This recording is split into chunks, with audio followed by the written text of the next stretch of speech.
ধরনের সর্বশেষ সংবাদের জন্য অনলাইন টিভি বাংলাকে সাবস্ক্রাইব করে বেল আইকনটিতে ক্লিক করে রাখুন।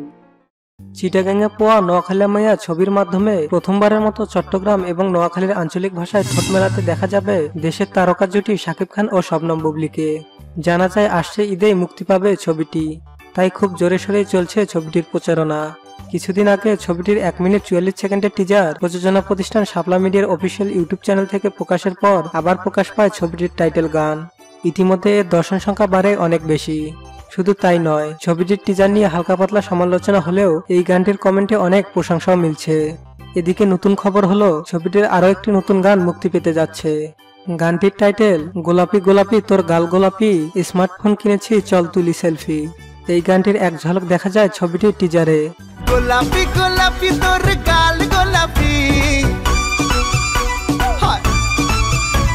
স্মার্টফোন কিনেছি চল তুলি সেলফি। গানের কথা ও সুর দেখে আশা রাখা যায় গানটি ব্যাপক ঝড় তুলবে।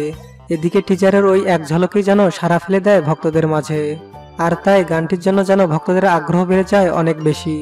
সেই আগ্রহ মেটাতে এবার প্রযোজনা প্রতিষ্ঠান শাপলা মিডিয়ার অফিসিয়াল ফেসবুক পেজ থেকে ঘোষণা এলো গানটির মুক্তির কথা। এই মাসের 30 তারিখে মুক্তি পাবে গানটি। গেল বছরের অক্টোবরে চিটাগাঙ্গা পোয়া নোয়াখালী মাইয়া ছবির শুটিং শুরু হয়েছিল এফডিসিতে। এরপর নভেম্বরে শুটিং হয় ময়মনসিংহে, আর গানের শুটিং হয় থাইল্যান্ডে। ছবিটি পরিচালনা করেছেন উত্তম আকাশ। শাকিব বুবলী ছাড়াও ছবিতে আরও অভিনয় করেছেন মৌসুমী, ওমর সানি এবং কাজী হায়াত প্রমুখ।